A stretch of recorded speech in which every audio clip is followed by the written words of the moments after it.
Hello दोस्तों, तो कैसे हैं आप सब। अगर आप लोगों को मेरी कहानी पसंद आती है तो मेरी कहानी को लाइक ज़रूर करें और कमेंट करके मुझे ज़रूर बताएं कि आपको कहानी कैसी लगी।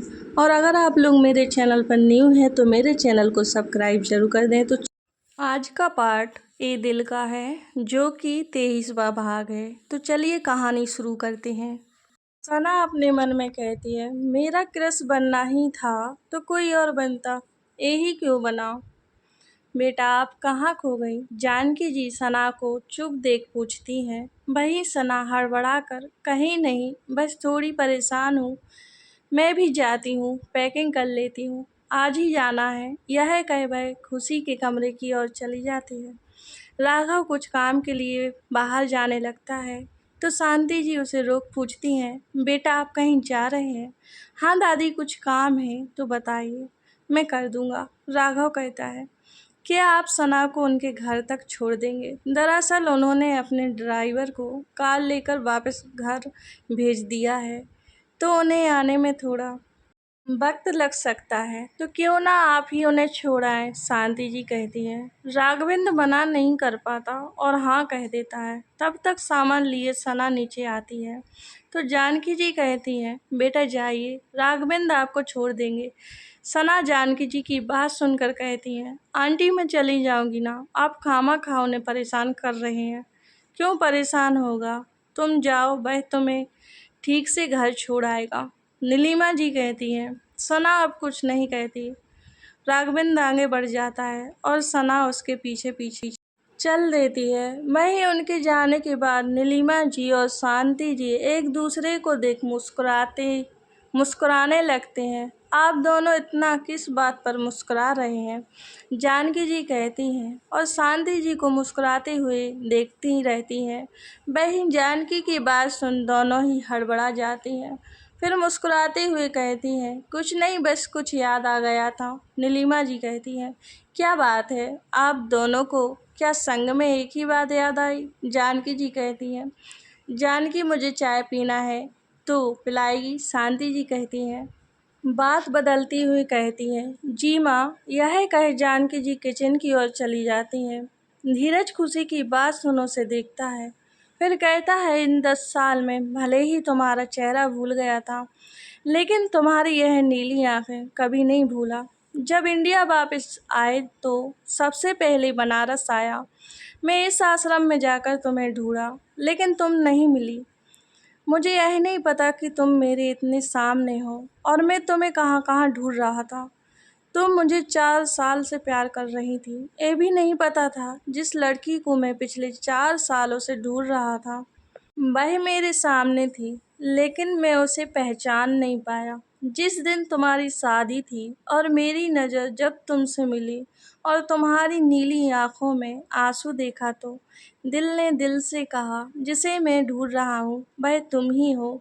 लेकिन दिमाग में ये बात मानने को तैयार नहीं था। लेकिन जब कुछ रस्म के लिए हम दोनों को तुम्हारे घर में ले जाया गया, तब मैंने तुम्हारी वहाँ बचपन की तस्वीर देखी और मैं समझ गया वह तुम ही हो। लेकिन एक बात मुझे समझ नहीं आ रही थी कि मैं क्यों तुम्हें ढूंढ रहा था, क्यों मैं तुमसे मिलना चाहता था। और जब मैं तुमसे मिला, तुम्हारे साथ समय बिताने लगा, तो धीरे धीरे मुझे अपने सवाल के जवाब मिलते चले गए। वहीं खुशी धीरज की बात सुन कहती है, तो क्या जवाब मिला आपको।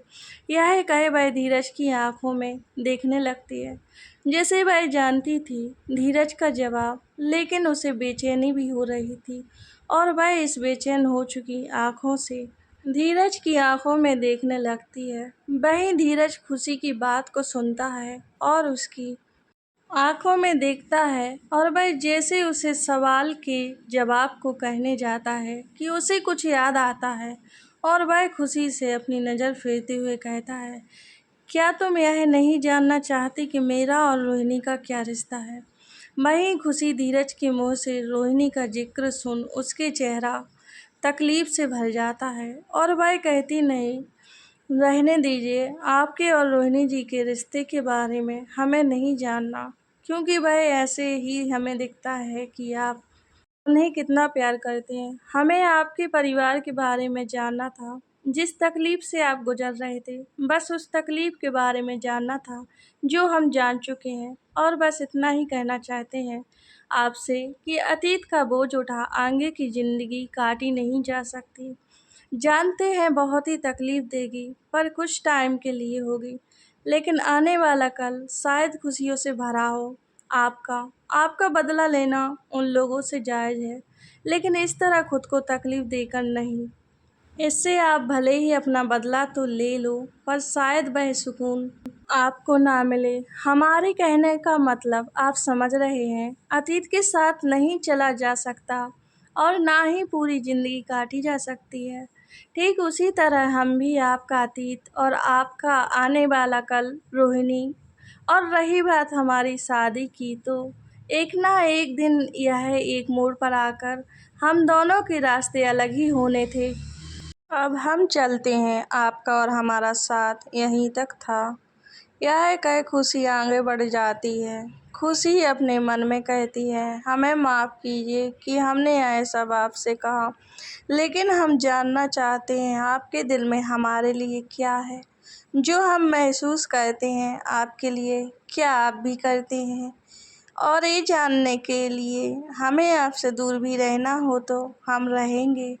वहीं धीरज खुशी की बात सुन रहा था, लेकिन जब उसने कहा कि उसका और मेरा साथ यहीं तक था, अब उसकी ज़िंदगी से जाना चाहती है, तो वह धीरज को इस बात की बहुत तकलीफ़ होती है।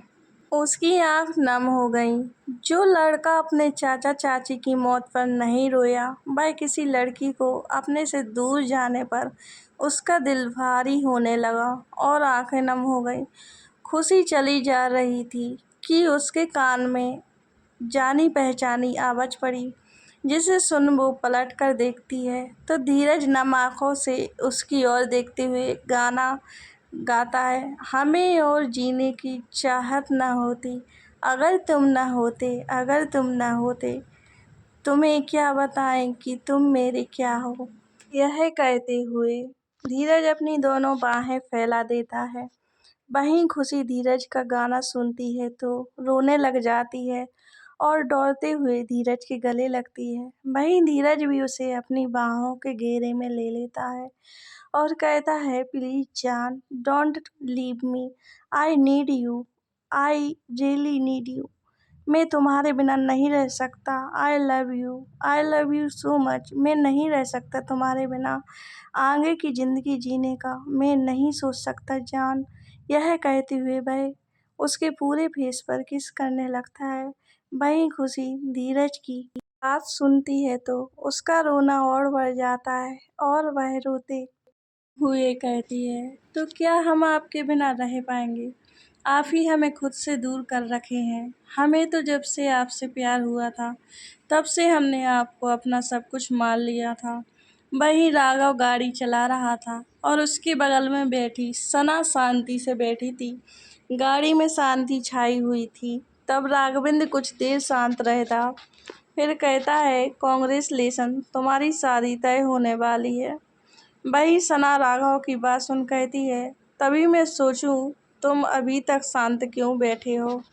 चिढ़कर कहती है। वहीं राघव प्रीता को चिड़ी देख हंसने लगता और कहता है, तुम चिढ़ क्यों रही हो? अगर शादी नहीं करनी तो मत करो। जाओ और अपने डैड से कह दो नहीं करनी है शादी। बोल तो ऐसे रहे हो तुम जैसे कितना आसान हो। अगर मैंने मना किया ना तो मेरी टांग तोड़ दे या तो घर से निकाल दे, तो मैं कहाँ जाऊँगी? तो तुम्हें मैं क्या, तुमने तो कह दिया मना कर दो, लेकिन उसके बाद मेरी जो हालत होगी ना, मैंने सपने में नहीं सोचा होगा। कोई बात नहीं, अगर वह तुम्हें घर से निकाल देते हैं तो तुम्हारी बेस्ट फ्रेंड का घर तो है ही, और अगर तुम वहाँ नहीं जाओगी तो मेरे पास आ जाना। मैं बहुत अमीर हूँ, राघव कहता है। वहीं सना राघव की बात सुन उसे घूरने लगती है और कहती है, अगर मदद ही करनी है तो किसी और तरीके से करो। ये अमीर होने का रौब मत झाड़ो, समझे तुम? तो बताओ किस तरह से तुम्हारी मदद की जाए। वह पूछता है, मैंने अपने डैडी से कहा है कि मैं किसी को पसंद करती हूँ, लेकिन उन्हें मेरी बात झूठ लगती है।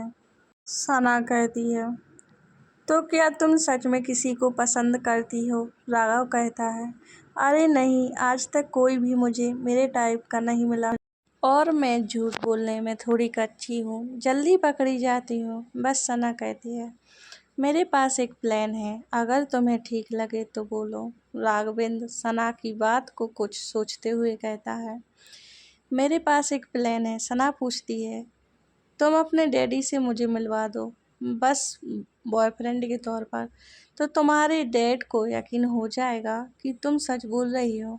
इसी बहाने शादी से भी बच जाओगी। बताओ कैसा लगा मेरा प्लान तुम्हें? सना राघव की बात सुन कुछ देर सोचती है और कहती है, वैसे प्लान उतना बुरा भी नहीं है, तो चलो। कहाँ? राघव पूछता है। मेरे घर, सना कहती है। अभी? राघव पूछता है। हाँ, कल करें सो आज। वैसे भी लड़के वाले आज ही आएंगे, तो इससे अच्छा टाइम थोड़ी मिलेगा। राघव हाँ कर दिया। हाँ, तुम सही कह रहे हो, राघव कहता है। और थोड़ी देर बाद ही राघव की गाड़ी सना के घर के बाहर आकर रुकती है। वहीं धीरज खुशी को खुद से दूर कर कहता है, मैं चाहता हूँ तुम जानो रोहिणी कौन है और उससे मेरी मुलाकात कब और कैसे हुई और हम कैसे रिलेशनशिप में आए।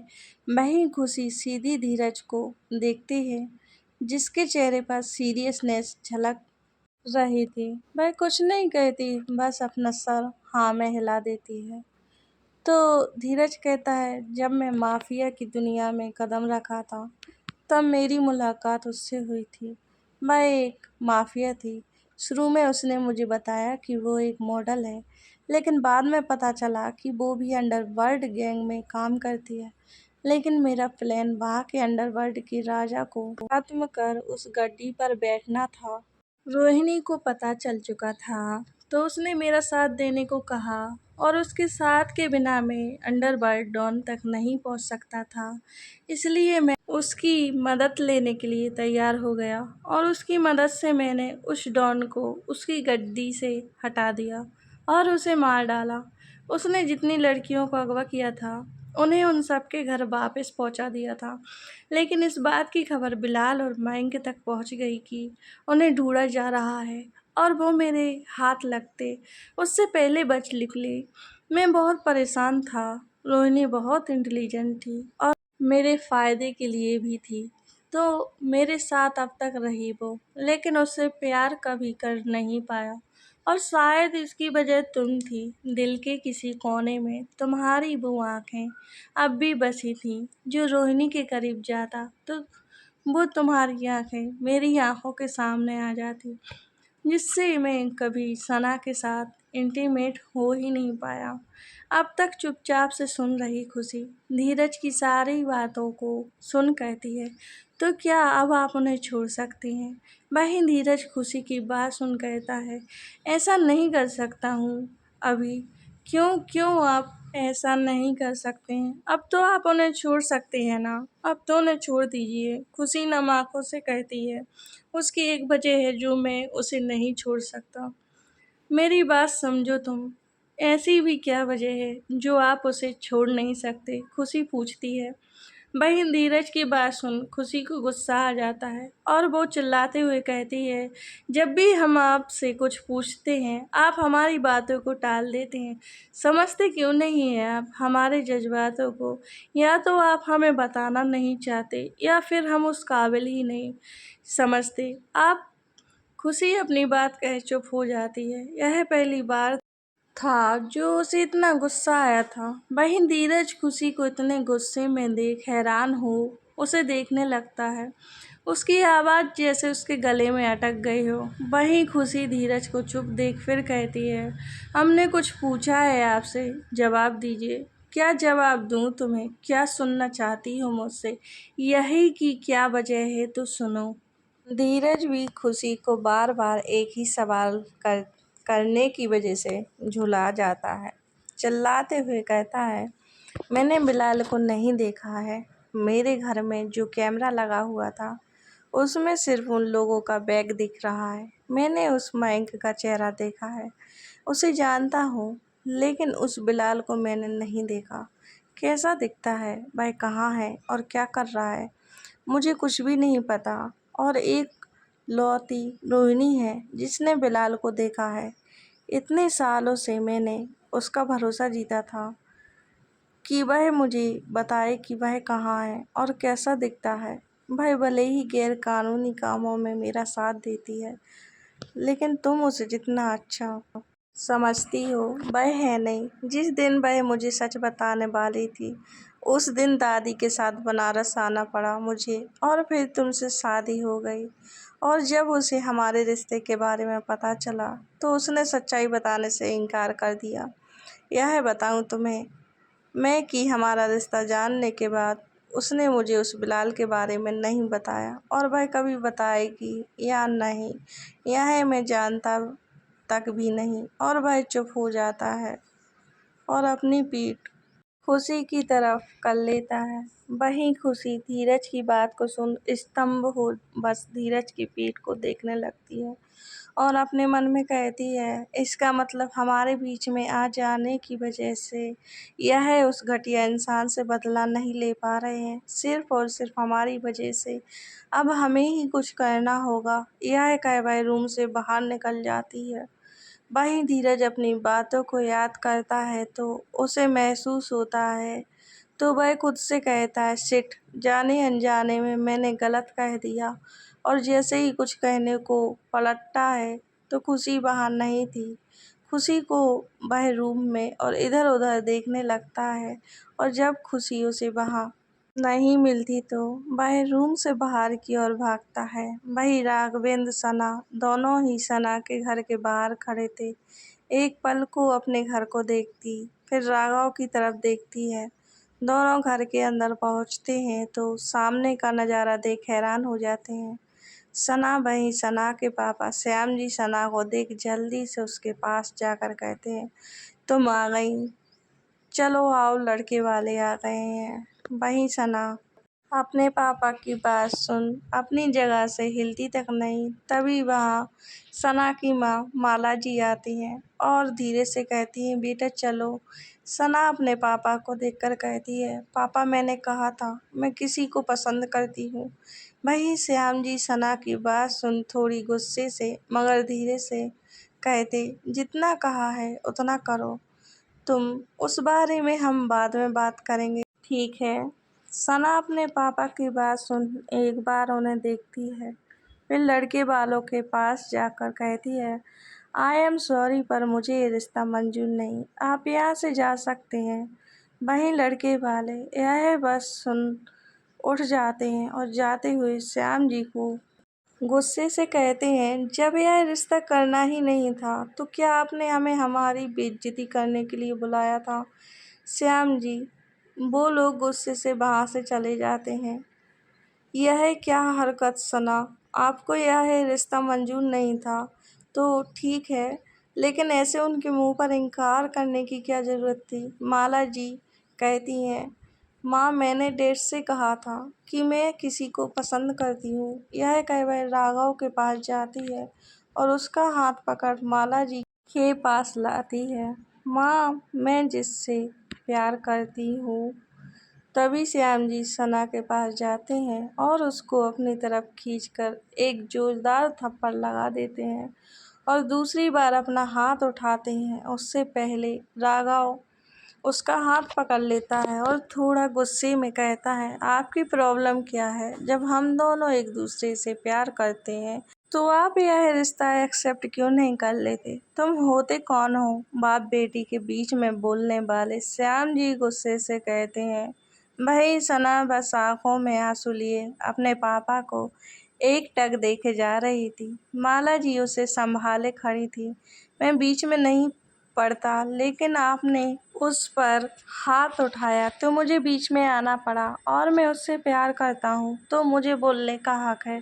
तभी श्याम जी राघवेंद्र का कॉलर पकड़ लेते हैं और जैसे ही कुछ कहने को होते हैं कि सना श्याम जी से राघव का कॉलर छुड़ा देती है और रोते हुए श्याम जी को देखकर, आपने बचपन से लेकर आज तक कभी मेरी खुशी के बारे में सोचा है जो अब आप सोचेंगे। बचपन से लेकर आज तक मुझे क्या पहनना, कैसे रहना, किसके साथ रहना, किससे दोस्ती करनी, कितना बोलना है, कितना खाना है, क्या पढ़ना है, यह सब आपने कंट्रोल करके रखा। मैंने भी इन चीज़ों में आपका प्यार समझ सब मानती रही। आपको बेटा चाहिए था, बेटी तो आपने कभी चाही नहीं। आपको लगता था कि बेटियां सिर्फ माता पिता के सर पर कलंक लगाने के लिए पैदा होती हैं, लेकिन आपकी सोच बहुत घटिया है डैड। जिस प्यार को पाने के लिए मैं हर वह चीज़ की जिससे आप खुश हों, आप अपने सपने छोड़ दिए सिर्फ और सिर्फ आपके लिए। लेकिन आज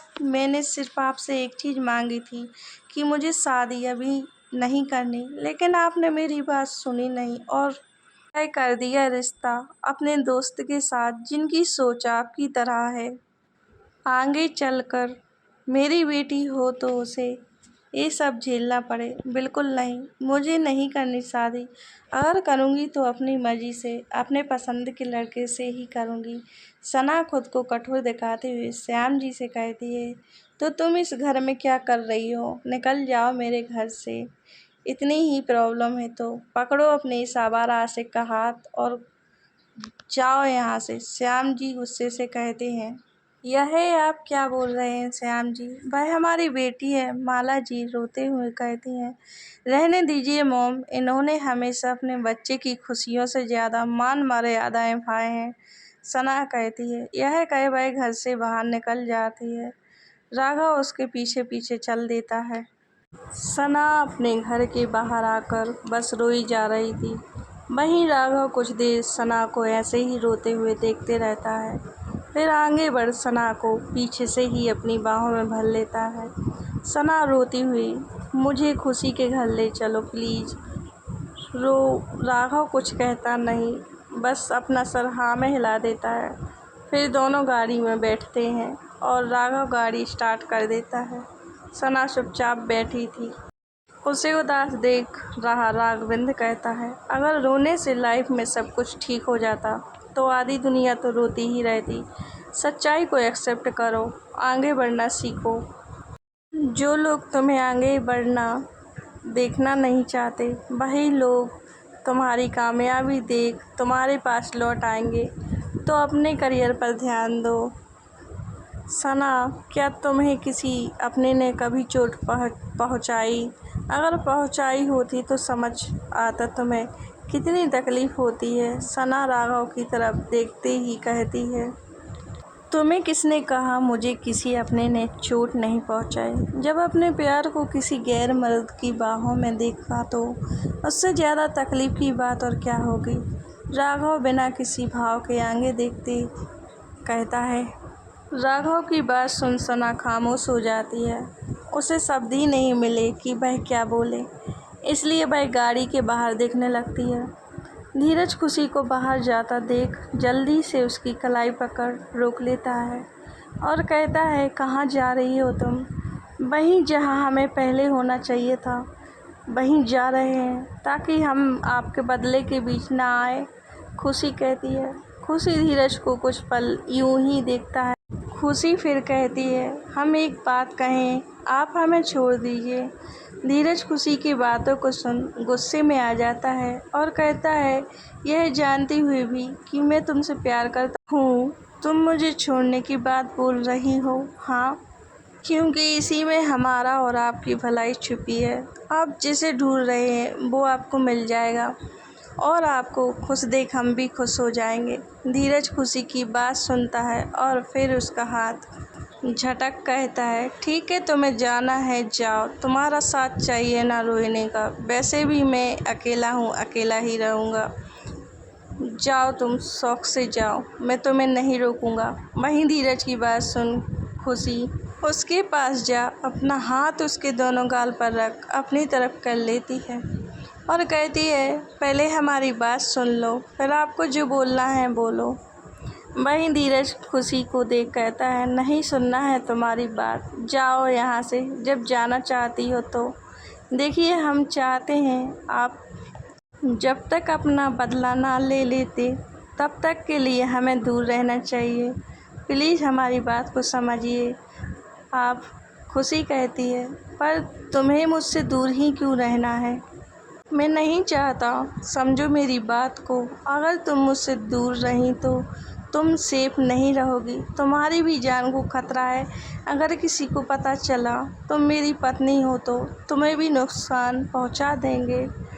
तो कहानी यही ख़त्म करते हैं। अगर आपको ये कहानी पसंद आती है तो लाइक ज़रूर करें और कमेंट करके मुझे ज़रूर बताएं। और अगर अब तक आप लोगों ने मेरे चैनल को सब्सक्राइब नहीं किया है तो प्लीज़ मेरे चैनल को सब्सक्राइब ज़रूर कर देना।